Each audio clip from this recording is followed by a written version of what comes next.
World War II was the biggest and deadliest war in history, involving more than 30 countries.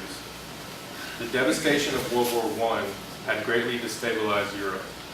In many respects, World War II grew out of issues left unresolved by the earlier conflict. Lingering issues with the Versailles Treaty and political and economic instability led to Hitler's rise in power. World War II was sparked by the 1939 Nazi invasion of Poland. The war dragged on for 6 years until the Allies defeated Nazi Germany and Japan in 1945. 45 to 60 million people died. Among those were 6 million Jews murdered in Nazi concentration camps, now known as the Holocaust. The Japanese formally surrendered to the Allied powers on September 2nd, 1945. During a formal surrender ceremony in Tokyo Bay, Japan, on board the USS Missouri. VJ Day was on the 14th. Today we are discussing the background of our photo, our key terms, connotative versus denotative meaning, male gaze, and global image flow. Then we will summarize our presentation and explain why this is important. Next, I'll pass it on to Jonathan.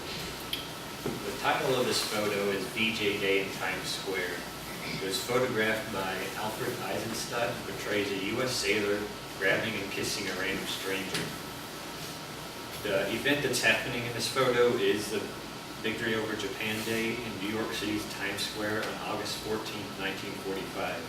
It was published a week later in Life magazine with the caption, "In New York's Times Square, a white-clad girl clutches her purse and skirt as an uninhibited sailor plants his lips squarely on hers."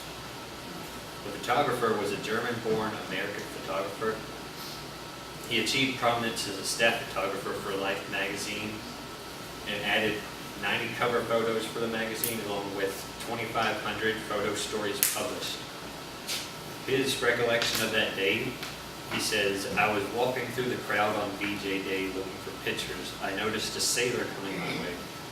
He was grabbing every female he could find and kissing them all, young girls and old ladies alike. Then I noticed the nurse standing in the enormous crowd. I focused on her, and just as I hoped, the sailor came along, grabbed the nurse, and bent down and kissed her." Now, if this girl hadn't been a nurse, if she'd been wearing dark clothing, or if the sailor had been wearing like a white uniform, he said, "I wouldn't take the picture." He enjoyed the contrast between the black and white. The woman in the photograph is Greta Zimmer Friedman. She was a dentist and just got off work and went out in the street to celebrate VJ Day. And as you can see, the sailor grabbed her and began kissing her. Her recollection of that, she says, "It wasn't my choice to be kissed. The guy just came over and grabbed. The man was very strong. I wasn't kissing him, he was kissing me. I did not see him coming, and before I knew it, I was in his grip." The man in the photo is George Mendoza. He was on leave from the USS The Sullivans and was watching a movie with his girlfriend at the time. It was his first date, and he later on went and married her. At one point, the doors opened in a theater, and people were shouting and screaming, "The war is over." They left the theater and all began partying in the street. They kept trying to get into bars and such, but everything was full, so they couldn't. He described what he was thinking is like, "I had quite a few drinks that day, and I considered her one of the troops. She was a nurse." If you're interested in learning more about this, there's a book called The Kissing Sailor, and now I'll pass it off to Jacob with our argument. Okay, so we're going to use three different terms from the books. We're going to go over the denotative versus connotative meaning, which when we first look at this picture, we see the denotative meaning, which is just the actual face value of the meaning. When you first look at it, you see the sailor and the nurse kissing. Like it looks happiness, like looks like love, but really, what we're actually arguing is the connotative meaning, which is the actual meaning of this picture. So actually, you can tell she's shocked. You can tell by her arms at the top, she's kind of forcing away. She didn't know when anything was going to happen. she's kind of taken advantage of. And when we first look at it, it makes us think, like, we want to look up to this picture because it looks like happiness. It looks like this is what love is. They're celebrating happiness, and everybody's enjoying life and wanting to be part of this picture. And then the second argument we have is going over through the male gaze. Now, the male gaze is the act of depicting women in the world, in the visual arts and literature, from a masculine heterosexual perspective that presents and represents women as sexual objects for the pleasure of the male viewer. And as you can tell, the pleasure for the male viewer. The male in this picture is taking control of the woman. I mean, of course, it's what he wants to do. She has no say about it. She has no control of what's happening. And the male is pretty much in control, taking control of the whole situation. He's forcing over. He's going through each person he can see, each woman he sees in the crowd, taking them, kissing them, and keep on going. So it shows us that the male gaze saying that it's just pleasure for the male viewer, which really, I mean, the woman has no say into this picture. And the last term, kind of more like a concept we used from the last chapter, was the global image flow. It says, which flow may increase the circulation of news as well as ideas, knowledge, fashion, taste, political messages, and personal exchanges.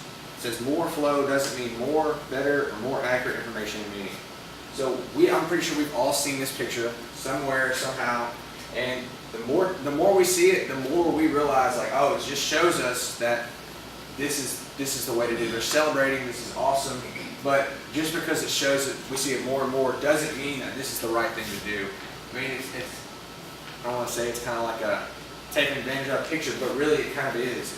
That's our argument. If we take a step back and actually dig deep into the picture, it shows us that she had no care in the world to do this. She was celebrating like everybody else. She wasn't expecting it. He kind of took advantage of it. So think about whenever you see this picture more and more, don't think that this is like just the right thing to do. This is okay with everybody. So now I'm going to pass on to Morgan. She's going to go through our conclusion and tell you about the so what. So my question for you guys is, have you ever looked at an image and thought that you saw something, but it was actually not at all what you thought? So that's exactly what happened whenever I saw this picture. As soon as they pulled it up, I was like, oh, that's a nice picture. You know, they're kissing. Everybody in the background is smiling. Like, it seems to be all, like, pretty good, like a happy time. And it turns out that this sailor grabbed this woman and kissed her by force after America's victory over Japan. So today, Brendan talked about the history of this time period and spoke about what VJ Day was. Jonathan gave us the background information about this famous photo, and Jacob introduced our key terms, which were connotative meaning, male gaze, and global image flow. So think about this. Before you saw this picture, what did you know about this photo? Better yet, what did you know about the time period about this photo? So why is this picture influential to you? So through the reproduction and popularity of this photo, it has become as famous as it is today. It is one of the most famous and iconic images from this time period. So this photo, in our eyes, raises awareness and curiosity to its audience today about this time period and what was going on whenever this picture was taking place. So often history is forgotten, but it's famous and influential photos like this that keep VJ Day in our memories forever.